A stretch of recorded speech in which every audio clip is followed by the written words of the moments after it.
The crystal chamber on Vela Prime had never felt so cold. Ambassador Thresk stood before the High Council, his forearms trembling slightly as he prepared to speak. Round the circular table sat representatives from all 7 species of the Volari. Confederation, and every single one of them looked terrified. They had good reason to be afraid. The holographic display in the center of the room showed 12 star systems, all marked in red.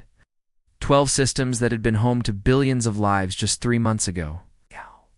They were empty, consumed by something the galaxy had never seen before. The Scourge had arrived without warning. It was eating everything in its path. Counselor Murthan, an elderly reptilian with silver scales, spoke first. His voice was quiet and tired. We have tried everything. Our best weapons, our smartest strategies, our most advanced technology. Nothing works. Scourge adapts to everything we throw at it. Every time we find a weakness, they change. Every time we develop a new defense, they overcome it within days. Thresk watched as another counselor brought up the latest reports. The Scourge was not just an army. It was a living nightmare, a parasitic hive species that consumed entire worlds and turned them into more of itself. Their drones were countless, their hive ships were massive. Their ability to adapt was unlike anything the Volari had ever encountered. We are losing, Murthan continued. At this rate, the Confederation will fall within 6 months, maybe less. We need to consider options we would never normally consider. It was Thresk's moment. He stepped forward, his heart pounding. Counselors, I have a proposal. We should contact the humans and ask for help. The reaction was immediate and loud. Several counselors stood up, shouting their objections. One of them, a floating crystalline being named Sharith, actually flickered with anger. The humans? The Deathworlders? Are you insane, Thresk? Thresk had expected this. Humans had only joined the galactic community 15 years ago, and their reputation was terrifying. They came from a planet that most species classified as a death world. A place so dangerous that simply living there required being an apex predator. Earth had predators that hunted other predators. It had weather that could kill in minutes. It had plants that were poisonous, and animals that were venomous, and natural disasters that happened so. Often the humans barely noticed them anymore. The humans themselves were even worse. They were persistence hunters who could run for days without stopping. They could survive injuries that would kill most species. They healed from wounds at impossible speeds. They could eat things that were toxic to everyone else. And worst of all, they seemed to enjoy danger. They had something they called extreme sports, where they would risk death just for entertainment. I know what they are, Thresk said firmly. But consider this. We are facing a threat that cannot be stopped by conventional means. We need something unconventional. We need predators who know how to hunt. We need fighters who don't give up. We need help from someone who understands violence in a way we never could. Counselor Sharith dimmed slightly, which meant she was thinking. Even if we wanted to contact them, they are quarantined. The galactic community restricted them to their home system and 3 colony worlds. They are too dangerous to be allowed free movement. The quarantine has exceptions for humanitarian crises, Thresk argued. And this is certainly a crisis. We are dying. Our people are being consumed. If we don't do something different, we will all be gone in months. The debate went on for hours. Some counselors worried that humans would be as dangerous to the Volari as the Scourge was. Others pointed out that humans had a reputation for aggression and warfare. They had fought wars among themselves for their entire history. They had thousands of years of experience with organized violence. What if they decided to conquer the Volari after destroying the Scourge? But Thresk had done his research. Look at their history carefully, he said. Yes, they fight. But they also have rules for fighting. They created something called the Geneva Conventions to protect people during war. They formed a unified world government specifically to stop fighting among themselves. They have spent the last 50 years trying to prove to the galaxy that they are more than just warriors. Murthan finally raised his hand for silence. We will vote. All in favor of contacting the humans for limited military assistance? The vote was close, but it passed. Thresk felt relief wash over him, followed immediately by fear. What did he just convince them to do? They composed the message carefully, It needed to be clear, but not alarming. They did not want the humans to think this was an invasion or a trap. The final version was simple and direct. To the Human Unified Defense Command, we are the Valari Confederation. We face an existential threat from a hostile species called the Scourge. We request limited military assistance. Please send advisors and strategic consultation. Coordinates attached. We hope for your swift response. Thresk sent the message himself, using the emergency diplomatic channels. Then he waited. The Council estimated it would take at least 2 days to reach human space, and probably another week for the humans to organize a response. Military operations took time to plan and execute. 6 hours later, an answer arrived. Thresk was in his quarters when his communication device started beeping urgently. He rushed to check it, his heart's racing. The message was short, written in clear galactic standard language.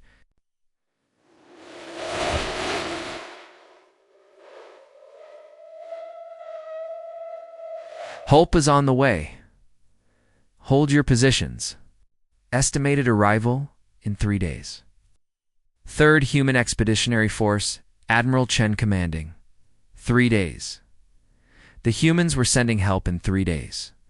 That was impossibly fast. Thresk immediately contacted the High Council to share the news. They were relieved and surprised. The humans were taking this seriously. What none of them realized was just how seriously. Over the next 3 days, Thresk tried to prepare. He studied everything he could find about human military structure and tactics. He learned that humans organized their forces into something called expeditionary forces, which were typically small, mobile units designed for rapid deployment. Assumed the 3rd Expeditionary Force would be a modest group, maybe a single ship with some advisors and strategic planners. He also tried to learn about human culture. That was harder. Humans were confusing. They kept dangerous animals as pets. They formed emotional bonds with robots and artificial intelligence. They had art and music and literature about war, but also about peace and love and hope. They seemed to contain contradictions that should not exist in the same species. On the 3rd day, Thresk stood in the command center on Villa Prime, watching the sensors carefully. The other counselors were there too, waiting to greet their human helpers. They had prepared a welcoming ceremony, modest but respectful. They wanted to make a good first impression. The sensors began detecting incoming ships at the edge of the system. Thresk watched as the first contact appeared on the screen. Then another. Then 10 more. Then 50. Then 100. Counselor Murthen's voice was barely a whisper. How many ships did they send? The sensor operator, a young Valari technician, was staring at his screen in disbelief. His hands were shaking as he worked the controls. I'm counting 127 warships, Counselor. 40 carrier groups. Dozens of support vessels. And the troop transports. He paused, rechecking his numbers. This can't be right. What? Thresk demanded. What is it? The technician looked up at him with wide, frightened eyes. According to the transponder data, there are 40,000 human marines on those ships. The command center went completely silent. Thresk felt all 4 of his hearts stop at once. It asked for advisors. It requested consultation. They had wanted help. The humans had sent an armada. The hologram flickered to life in the council chamber. And Thresk got his first look at Admiral Sarah Chin. She was a human female, though Thresk had learned that human gender distinctions were more complex than simple biology. Her hair was gray, cut short and practical. One of her eyes appeared to be cybernetic, glowing faintly blue. She wore a dark uniform covered in symbols that Thresk assumed were military decorations. She smiled. That was the first surprise. Expression seemed warm and friendly, not at all what Thresk expected from the commander of an invasion force. Greetings to the Valari High Council, Admiral Chen said. Her voice was clear and confident. I am Admiral Sarah Chen, commanding officer of the 3rd Human Expeditionary Force. We received your distress call and came as quickly as possible. I want you to know that Earth stands with you in this crisis. Counselor Murthen found his voice first. Admiral Chen, we appreciate your response, but we must admit some confusion. We requested advisors and consultation. You appear to have brought a rather large military force. Admiral Chen's smile faded into a look of genuine confusion. She tilted her head slightly, the way humans did when they were trying to understand something. I'm sorry, I don't follow. You said you were facing an extinction-level threat. The Scourge has consumed 12 of your systems. Your message said you needed military assistance. Yes, Thresk said carefully. We're hoping for perhaps a small team of consultants, strategic advisors who could help us develop new tactics we did not expect. He gestured helplessly at the display showing the massive fleet in orbit. Admiral Chen was quiet for a moment. Then she laughed. It was not a cruel laugh, but it made Thresk's skin crawl anyway. Oh, she said, understanding dawning on her face. Oh, I see the confusion. You thought we would send you some people to give advice? You thought we would sit back and tell you what to do while your people died? We did not want to impose, Merthin said weakly. Impose? Chen's expression changed again, becoming something harder and more serious. Counselor, let me explain something about humans. When someone tells us they are facing extinction, we don't send advice. We don't send consultants. We show up with everything we have, and we fight. That is what we do. That is who we are. She gestured off-screen, and the hologram expanded to show more of the ship's bridge. Humans were working at various stations, all of them moving with quick efficiency. The 3rd Expeditionary Force is actually one of our smaller rapid response units. When your message reached Earth, the Unified Defense Command authorized immediate deployment under the Mutual Aid Protocol. We left Earth orbit within 12 hours of receiving your call. Counselor Sherith flickered with agitation. 12 hours. How is that possible? Military operations require planning, logistics, coordination. We have contingency plans for hundreds of scenarios, Chen explained. Alien extinction event caused by adaptive hive species was actually Scenario 47. We've been gaming out responses to potential crises since we joined the galactic community. When something real happens, we just execute the plan. Thresk felt his legs go weak. Admiral, you said this is one of your smaller response units. How many soldiers does Earth have? Chen smiled again, and this time it looked dangerous. That information is classified, Ambassador. But I can tell you that the 40,000 Marines currently in orbit around your world represent about 5% of our rapid deployment capability. If we needed to, we could have 10 times this many boots on the ground within a month. The council chamber erupted in panicked conversation. Counselor Shereth was flickering so rapidly, she looked like a strobe light. Merthin had collapsed into his chair, his scales pale with shock. Another counselor was making a high-pitched, keening sound that Thresk had never heard before. Please, everyone calm down, Chen said, raising her hands in a peaceful gesture. I know this is overwhelming. I know humans have a reputation that frightens people. But you need to understand something important. We did not come here to conquer you. We came here to help you. You are not our enemies. The Scourge is our enemy. And we are very, very good at dealing with our enemies. Thresk forced himself to speak. Admiral, forgive me, but we know very little about human military capabilities. Can you help us understand what we are dealing with here? Chen nodded. Of course. Let me give you a briefing on what we brought. She pulled up a display that showed the fleet composition. We have 15 carrier groups, each centered around a heavy carrier that holds fighter craft and dropships. We have 42 destroyers for fleet combat and orbital bombardment. We have 38 frigates for support and screening.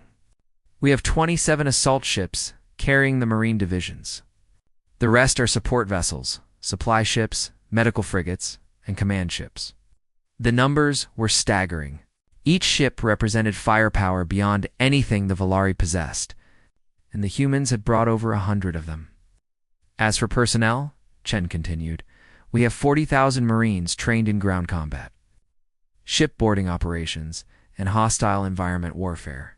We have 15,000 naval crew operating the ships. We have 3,000 pilots for our fighters and dropships. We have medical staff, engineers, intelligence officers, and support personnel. All told, there are about 65,000 humans currently in your system. Merthin's voice was barely audible. 65,000 soldiers. To help 7 species you have never met before. Actually, Chen said, not all of them are soldiers. About 8,000 are civilians. Medical staff, engineers, teachers, counselors. We've brought people who can help your refugees, rebuild your infrastructure, provide trauma support. We learned a long time ago that winning a war is only half the battle. You also have to win the peace. Thresk tried to process this information. The humans had not just sent an army. They had sent a complete humanitarian and military operation. They had brought doctors and builders along with their soldiers. They had planned for victory and what came after. I need to ask, Thresk said carefully. Your people volunteered for this mission. Chun's expression softened. Ambassador, we had to turn away over 200,000 volunteers. When word got out that an alien species was facing extinction, humans from every nation, every background, every walk of life wanted to help. Soldiers, doctors, engineers, teachers, even civilians with no military training tried to sign up. We could have filled 50 fleets with volunteers. The council chamber was silent again. Thresk tried to imagine a species where hundreds of thousands of individuals would volunteer to risk their lives for complete strangers. It did not match anything he knew about the galaxy. Most species helped their own. Some helped their allies. But this level of response for people they had never met? It was incomprehensible. Why? Shareth asked quietly. Why would so many of your people want to fight for us? Admiral Chen was quiet for a long moment, choosing her words carefully. Because you asked for help. Because you needed it. Because if we have the power to save lives and we choose not to use it, what does that make us? She leaned forward, her cybernetic eye gleaming. Humans have a saying. The only thing necessary for evil to triumph is for good people to do nothing. We have the ships. We have the soldiers. We have the capability. So we came. She stood up straighter, her expression becoming businesslike again. Now, I need intelligence on the Scourge. Everything you know about their tactics, their biology, their technology. I need maps of the affected systems. I need to know where your civilians are concentrated and where the Scourge is strongest. We need to start planning our counteroffensive immediately. Counteroffensive? Murthan said weakly. Admiral, we have been fighting a defensive war for 3 months. We have barely managed to slow them down. Chun's smile returned, sharp and confident. Counselor, you have been fighting alone. Now you have humans. We don't do defensive wars very well. We prefer to attack. And the Scourge is about to learn what happens when you threaten someone humanity considers a friend. Over the next several hours, Admiral Chen and her staff coordinated with the Valari military command. Thresk watched as human officers worked with Valari strategists, sharing information and developing plans. The humans asked hundreds of questions, gathering every piece of data about the Scourge that the Valari had collected. What struck Thresk most was the human attitude. They were not afraid. They were not hesitant. If anything, they seemed eager. One human colonel actually used the word excited when describing the upcoming operations. These were people who had come to fight, and they were looking forward to it. As the briefing ended, Thresk approached Admiral Chen privately. Admiral, I must ask you something. Your people seem almost enthusiastic about this war. Do humans enjoy fighting? Chen considered the question seriously. Some do, she admitted. Humans are complicated, Ambassador. We are capable of great violence. Yes. We evolved as hunters and fighters. War is part of our history. But we also value peace, love, compassion, and kindness. We created art and music. We wrote poetry about the horrors of war. We dream of a day when fighting is no longer necessary. She looked out at the stars, her expression distant. But until that day comes, until the galaxy is safe and peaceful, someone has to stand between the innocent and those who would harm them. Humans have decided that we will be those someones. We will be the shields. We will be the swords. We will be the ones who fight so others don't have to. Thresk felt something shift in his understanding. These were not simple monsters or mindless warriors. They were complex beings who had chosen to weaponize their violent nature in service of others. The Scourge won't know what hit them, Chen said quietly. They've been fighting prey. Now, they're going to fight predators. The mining colony of Dust's Edge had been silent for 2 weeks. The Scourge had taken it quickly, overwhelming the small defense force and converting the entire facility into a hive. Valari Command had written it off as lost. Standard procedure would be to wait months, gather forces, and attempt a careful orbital strike that might or might not work. The humans had different ideas. Thresk stood in the observation room of a human assault carrier. Watching the operation unfold on multiple screens, Admiral Chen stood beside him, calm and collected, despite the chaos about to begin. Below them, 40,000 drones crawled through the colony, and 3 massive hive ships pulsed with organic machinery. "We'll have the colony secured in 18 hours, Chen said casually.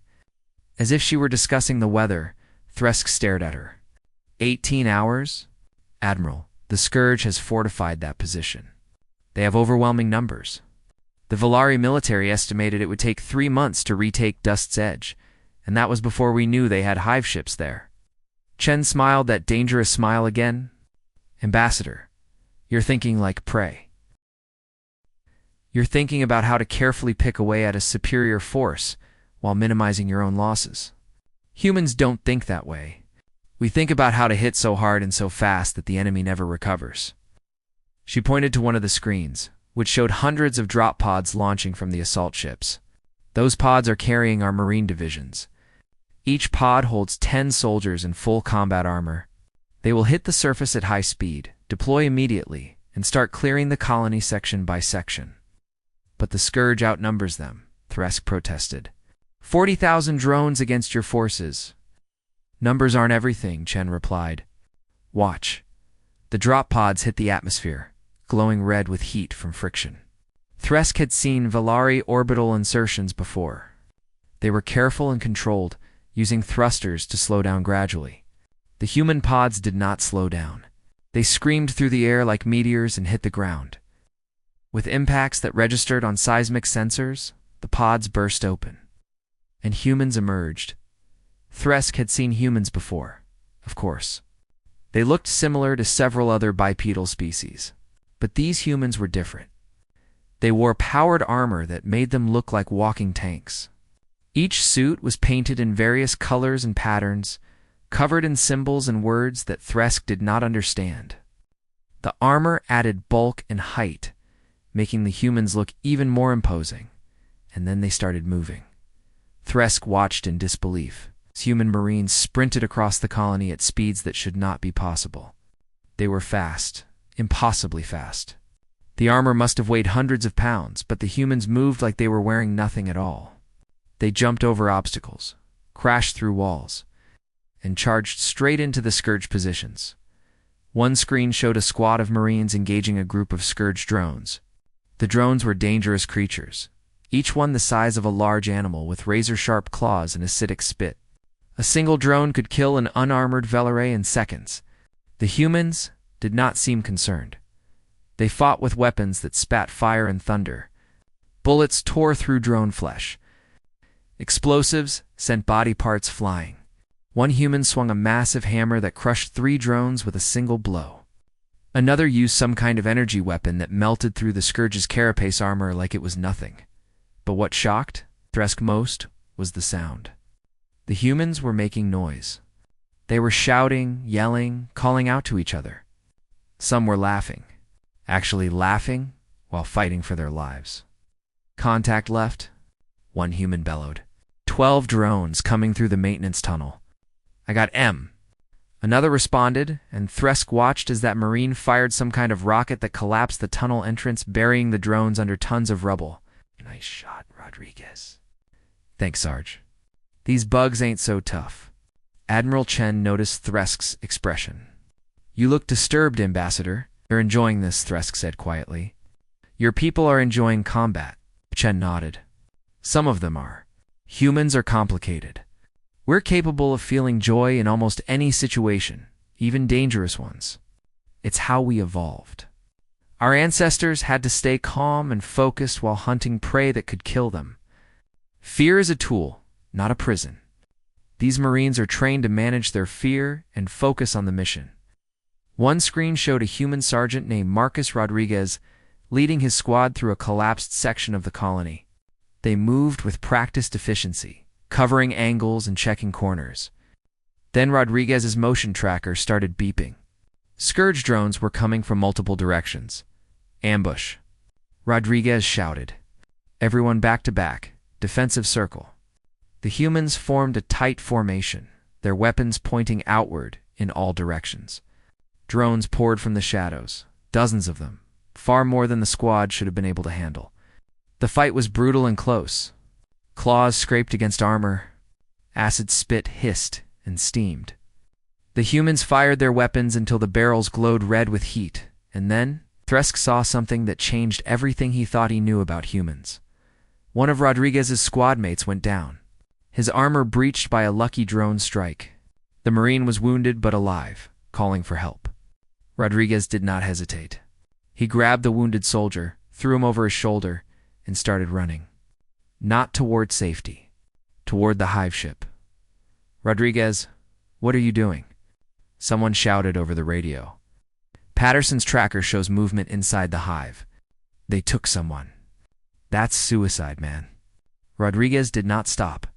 He charged into the hive ship entrance, disappearing into the organic darkness. The command center went quiet. Even Admiral Chen looked concerned. 10 minutes passed. Thresk counted every second. The other Marines were still fighting, still clearing the colony, but everyone was watching Rodriguez's status indicator. It showed his heart rate, his armor integrity, his location deep inside the hive ship. Then the indicator started moving back toward the entrance. Rodriguez burst out of the hive ship, covered in gore and scorch marks. He was carrying Patterson with one arm and firing his rifle with the other. Behind him, the hive ship's interior was burning. Flames spreading through the organic corridors. Rodriguez collapsed once he was clear, but he was laughing. Actually laughing. Gotcha, buddy, he said to Patterson. Told you I'd find you, you crazy bastard, Patterson replied weakly. You blew up half the hive ship. Yeah, well, my favorite rifle got melted. I was upset. The other Marines reached them, providing cover fire while a medic worked on their wounds. Rodriguez refused treatment until Patterson was stable. Take care of him first. I'm fine. He was not fine. His armor showed multiple breach points, and he was bleeding from several wounds. But he would not accept help until his friend was safe.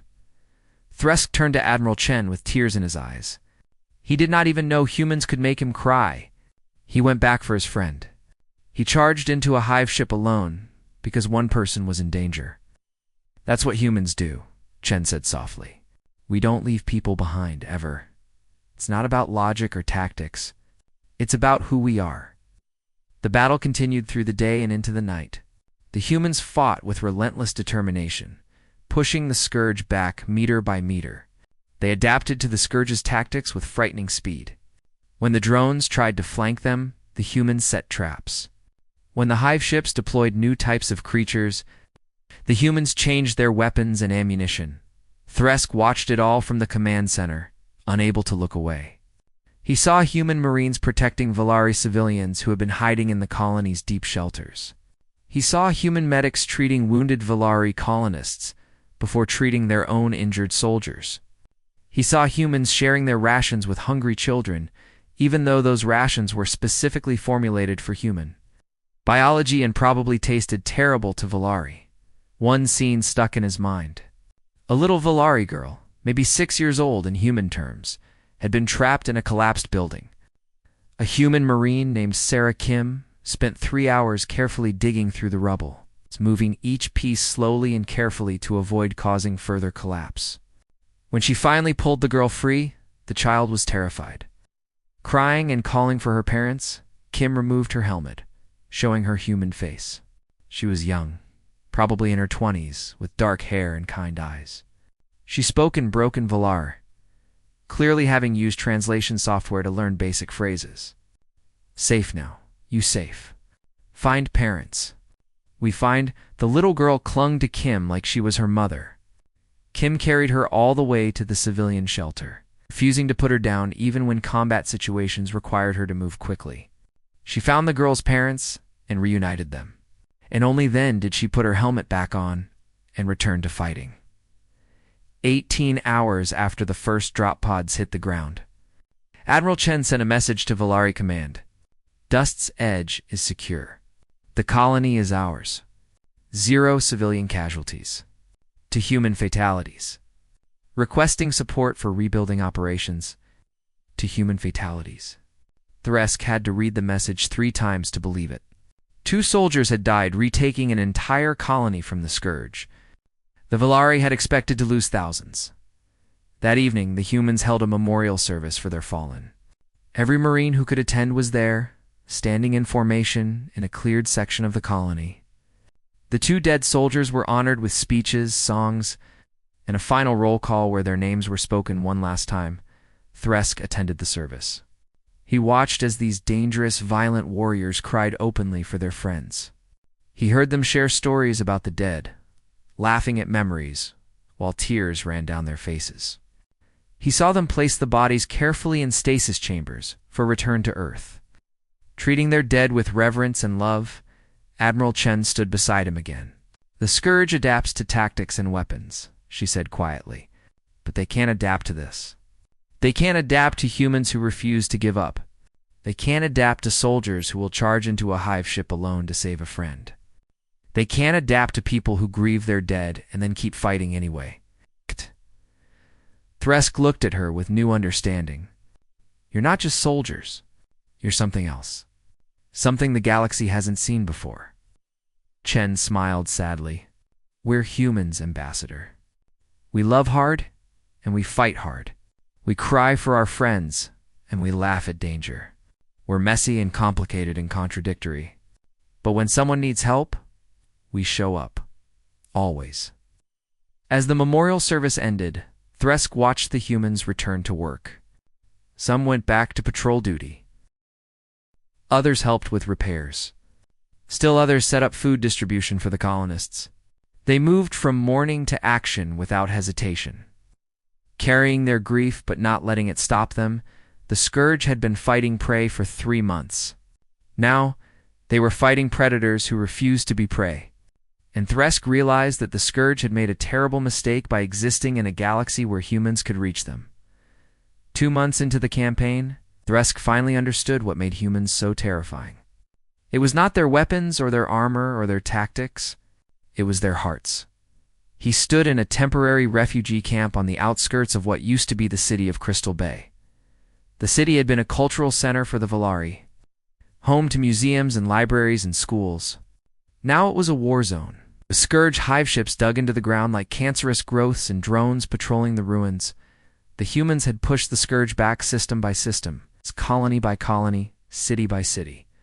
Every victory came with a cost, but the humans kept pushing forward. They did not stop. They did not slow down. They fought with the same intensity on day 60 as they had on day 1, but that was not what made them special. What made them special was what they did between the fighting. Thresk watched as a human medic named Sarah Kim worked in the refugee camp's medical tent. She had been awake for 36 hours straight, treating wounded Valari civilians. Her hands were steady as she cleaned wounds, administered medication, and provided comfort to patients who had never seen a human before and were initially terrified of her. Young Valari male had been brought in with severe injuries from a drone attack. Kim worked on him for 2 hours, talking to him the entire time and slowly improving Valari language. She told him about Earth, about her home city of Seattle, about the rain and the coffee and the mountains. She kept him focused on her voice instead of his pain. When she finally stabilized him, she stayed by his side until he fell asleep. Only then did she allow herself to sit down, and even then she did not rest. She immediately started reviewing medical data on Valari physiology, teaching herself more about how to treat patients whose biology was completely different from her own. Thresk approached her carefully. "Dr. Kim, you should rest. You have been working without sleep for too long." Kim looked up at him with tired eyes. Her face was pale with exhaustion, but she smiled anyway. "I'll rest when everyone is treated, Ambassador. There are still people who need help. There will always be people who need help," Thresk said gently. "You cannot save everyone by yourself." Kim was quiet for a moment. Then she laughed softly. You sound like my mother. She used to tell me the same thing in medical school. She stood up, stretching her back. But here's the thing, Ambassador. I can't save everyone. But I can save the person right in front of me. And then I can save the next person. And the next. And if I keep doing that, if every human here keeps doing that, maybe we save enough people that it matters. Thresk felt his throat tighten with emotion. Why do you care so much? These are not your people. This is not your world. Kim looked at him with genuine confusion. Does that matter? They're people. They're hurt. I'm a doctor. The math is simple. That was the phrase Admiral Chen had used. The math is simple. Humans looked at complex moral questions and somehow made them simple. People needed help, so humans helped. The details did not seem to matter. Over the following weeks, Thresk saw this pattern repeat everywhere. Human engineers worked alongside Valari workers to rebuild destroyed infrastructure. Human teachers set up schools for refugee children, teaching them in makeshift classrooms while battles raged in the distance. Human counselors provided therapy for traumatized civilians. Learning Valari psychology on the fly, one human soldier, a corporal named James Chen, spent his off-duty hours teaching Valari children self-defense. Not with weapons, but with simple techniques to escape danger and protect themselves. The children loved him. They called him Teacher Chen. They would run to greet him whenever he visited the camp. Thresk watched one of these lessons. Chen was showing a group of children how to break free from a grab. He was gentle and patient, demonstrating the technique slowly and making sure everyone understood before moving on. Why do you do this? Thresk asked him after the lesson ended. Chen looked surprised by the question. Because they should know how to protect themselves. The war won't last forever, but the skills will. If even one of these kids uses what I taught them to stay safe someday, it was worth my time. But you are a soldier. You have other duties. Chen shrugged. I'm a human first, soldier second. We don't stop being human just because we put on a uniform. That phrase stuck with Thresk. These warriors never stopped being human. They never separated their capacity for violence from their capacity for compassion. The two things existed together. It's intertwined and inseparable. The turning point came at the Battle of Crystal Bay. The Scourge had been pushed back to their last major stronghold in this system. Intelligence showed that they were preparing something new. Some kind of bioweapon designed specifically to target Valari physiology. If deployed, it would kill every Valari in the region. The human response was immediate and overwhelming. Admiral Chen committed every available unit to taking Crystal Bay before the weapon could be deployed. The battle was brutal. Scourge drones poured from the hive ships in endless waves. New types of creatures appeared, bigger and deadlier than anything seen before, and then the Scourge deployed there. Weapon early, Thresk was in the command center when the reports started coming in. Valari soldiers in the front lines were collapsing, their nervous systems shutting down. The bioweapon was not a bomb or a missile. It was an airborne agent that spread through contact and respiration. Within minutes, hundreds of Valari troops were incapacitated. The human response was not what anyone expected. On every front line, human soldiers moved to shield Valari units. They formed living barriers with their own bodies, taking Scourge fire meant for their allies. The bioweapon did not affect humans. Their biology was too different, their immune systems too aggressive. The Scourge had designed a perfect weapon against Valari, but it was useless against humans, so the humans stood in front of their friends and took the hits.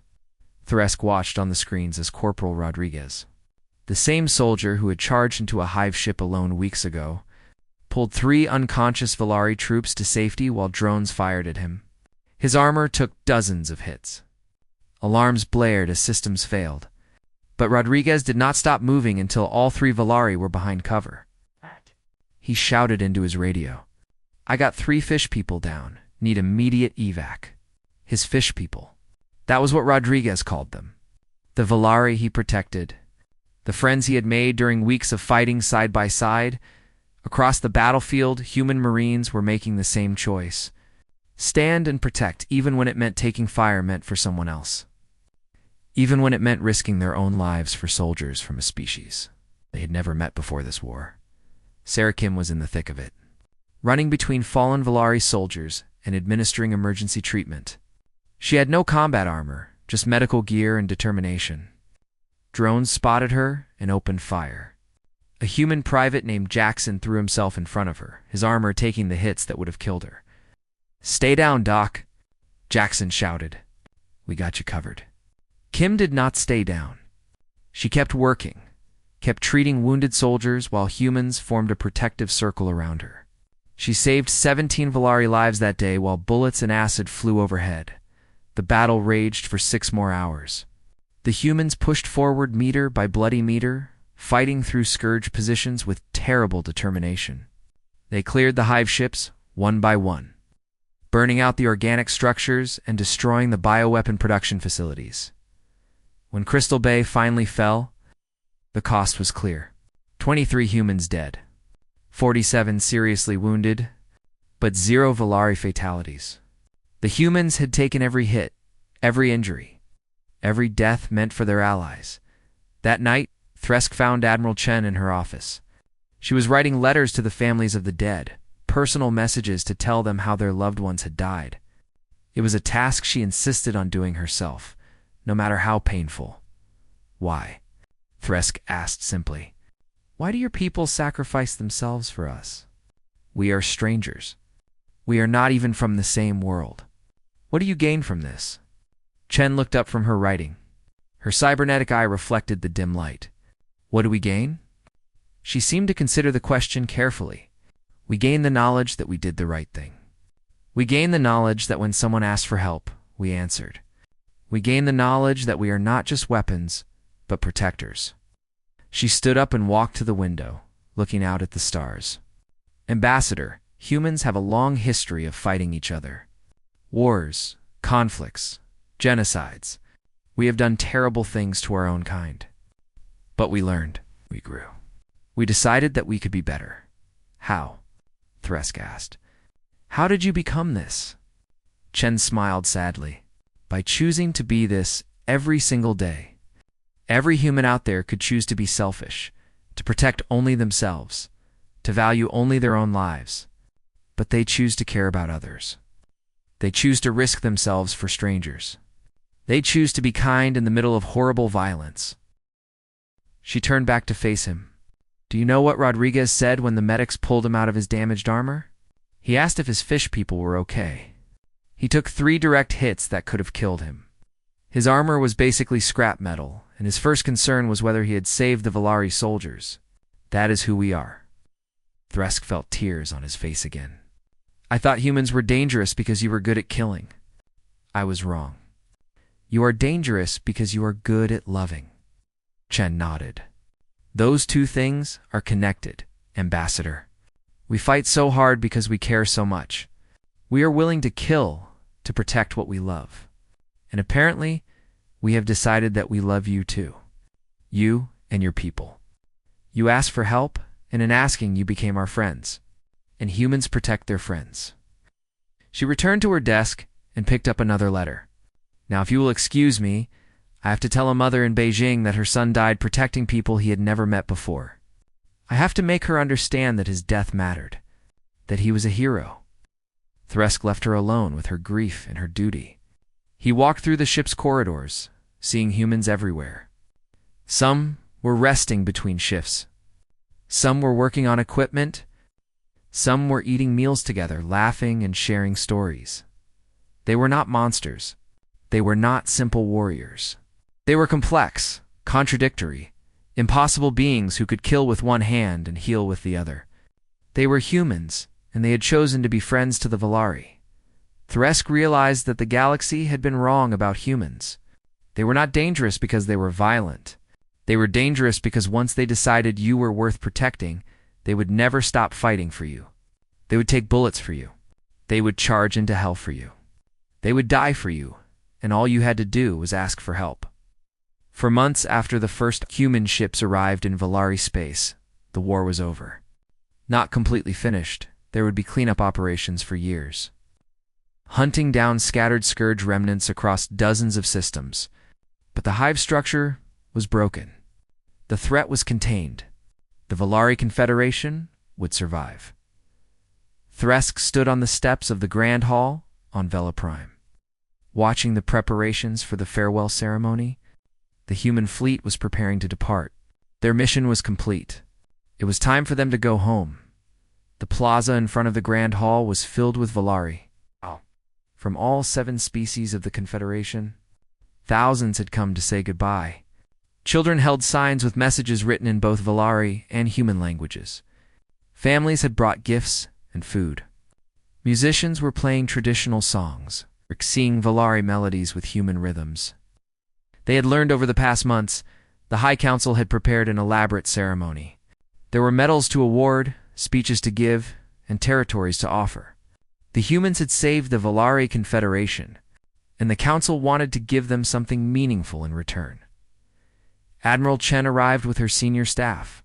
Walking through the crowd of Valari who reached out to touch her, to thank her, to say goodbye, she smiled and shook hands, or tentacles, or whatever appendages were offered.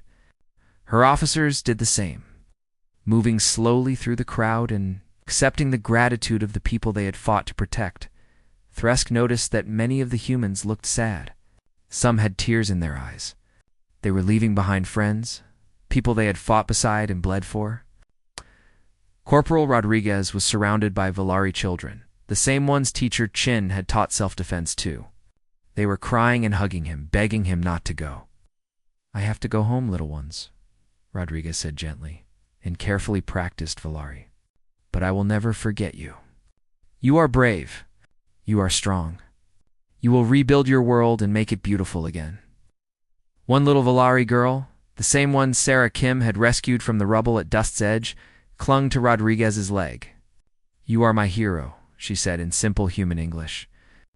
"Thank you for saving us." Rodriguez picked her up, holding her carefully. "You saved yourself, kiddo. You survived. You were brave. I just helped a little bit." The ceremony began with Counselor Murthan giving a speech about sacrifice and friendship. He spoke about how the Valari had been alone and afraid, facing extinction until the humans arrived. He spoke about the battles won and the lives saved. He spoke about the bonds forged between species who had been strangers. Just months ago, then he presented Admiral Chen with the highest honor the Confederation could bestow. The Star of Unity given only to those who had saved Valari lives at great personal cost. Chen accepted it with grace, bowing in the Valari style. "On behalf of humanity and the 3rd Expeditionary Force, I accept this honor," she said. "But I accept it not just for myself, but for every human who fought here. For the soldiers who charged into battle, for the medics who worked endless hours, for the engineers and teachers and counselors who helped rebuild, and most especially for those who gave their lives. They are the true heroes." Murthan nodded solemnly. "We have prepared gifts for your people, Admiral. Territory in 3 systems, rich in resources, exclusive trade rights, access to Valari technology. Whatever you ask, we will provide." Chen was quiet for a moment. Then she smiled gently and shook her head. "Counselor, we appreciate the offer, but we must decline. We did not come here for payment or territory. We came here because you needed help." Plaza went silent. Thresk felt his heart stop. The humans were refusing payment? After everything they had done, after all they had sacrificed, they wanted nothing in return. "We cannot accept your resources or your territory," Chen continued. "That would make this transaction into a business deal. It would cheapen what we did together. You asked for help, and we gave it freely. That is what friends do." Counselor Sherith flickered with confusion. "Admiral, your people died for us. At least let us honor their sacrifice with something of value." Chen's expression became serious. "The honor of their sacrifice is that they died protecting people they cared about. The value is in the lives they saved. That is enough. That is more than enough." She paused, then smiled again. "But if you truly want to give us something, we would ask for 3 things. First, we would like permission to return. Not as soldiers, but as visitors and friends. We would like to establish cultural exchange programs, student exchanges, scientific cooperation. We want to know you better." Murthan nodded eagerly. Of course, Admiral. You and your people will always be welcome here. Second, Chen continued. Some of our people have asked permission to stay. They have formed connections here, relationships. A few have even fallen in love with Velar partners. We ask that they be allowed to remain if they choose to build lives here. Thresk felt emotion swell in his chest. Humans wanted to stay. They wanted to become part of Valari society. They wanted to build families and lives here, on worlds that were not their own. Granted, Murthan said immediately. Any human who wishes to remain will be welcomed as a citizen of the Confederation. And third, Chen said, her voice becoming softer, we ask that you remember. Remember that when you were in danger, humans came to help. And remember that if you ever need help again, you can call us. We will come. We will always come. She looked out at the crowd, at the thousands of Valari faces watching her. We ask that you tell your children about this. Tell them that once, when your people faced extinction, another species traveled across the stars to fight beside you. Tell them that friendship is stronger than fear. Tell them that the galaxy can be a kind place, if we choose to make it so. A plaza erupted in sound.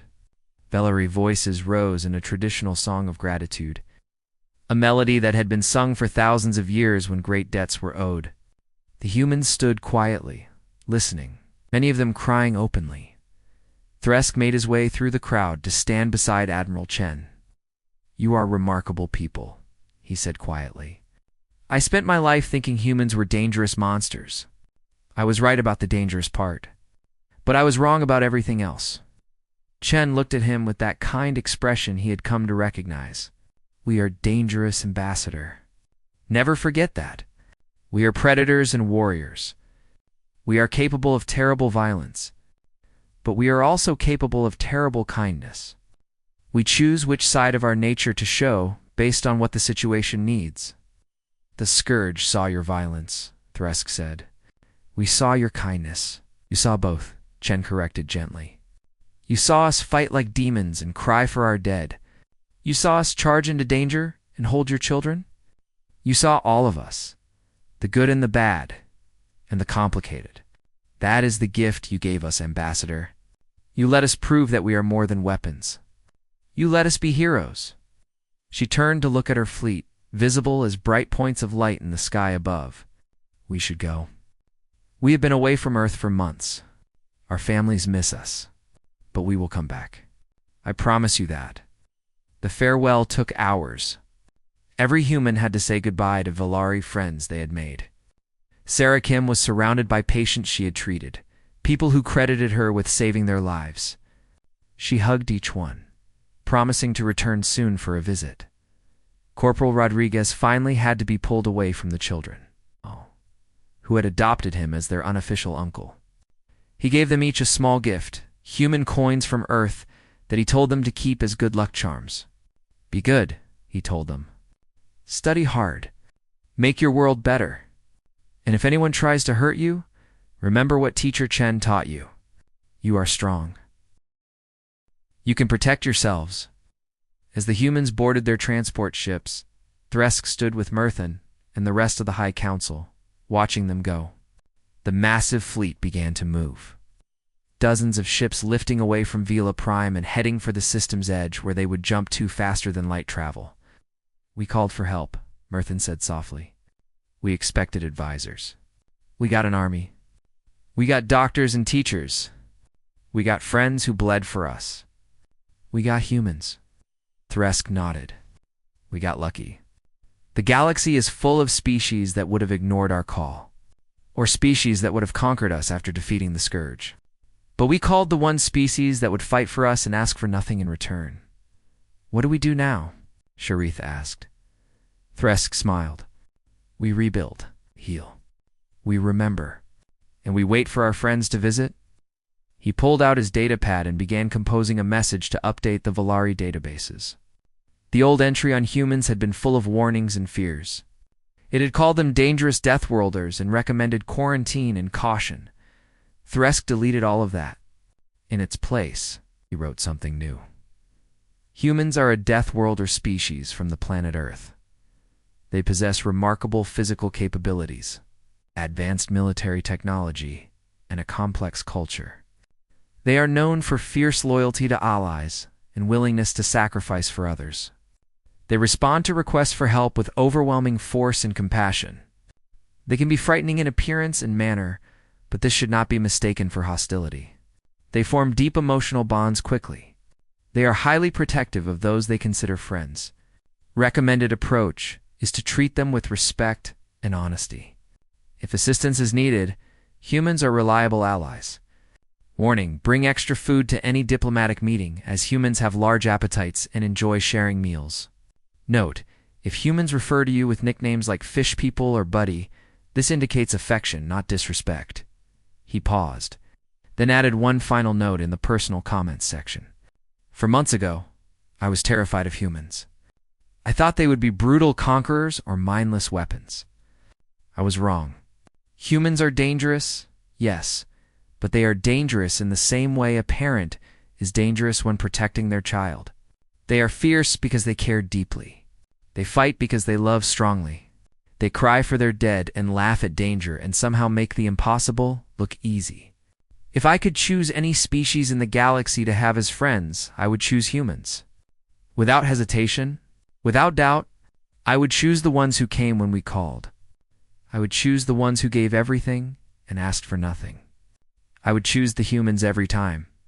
He saved the entry and looked up at the sky. The human fleet was gone now, jumped away to hyperspace, heading home to Earth. But Thresk knew they would return. They had promised, and humans kept their promises. Somewhere in the crowd, the little girl that Sarah Kim had rescued was holding her father's hand and looking up at the stars. Will the humans come back? She asked her father, who had fought beside human Marines in the defense of Crystal Bay, smiled and nodded. Yes, little one, they will come back. They are our friends now. And humans never abandon their friends. The child seemed satisfied with that answer. She waved at the empty sky where the ships had been, saying goodbye to people she would see again someday. Thresk watched her and felt hope bloom in his chest. The Valari had survived. They had been saved by an armada they never asked for, protected by warriors they had feared, and befriended by a species the galaxy had misunderstood. They had asked for help. The humans had sent hope with teeth, and somehow that had made all the difference. The war was over. The friendship was just beginning, and the galaxy would never be quite the same again, because now everyone knew that if you need help, call the humans. They will bring everything they have. They will fight beside you. They will bleed for you. And they will do it all simply because you asked, because that is what friends do. And humans, above all else, knew how to be friends.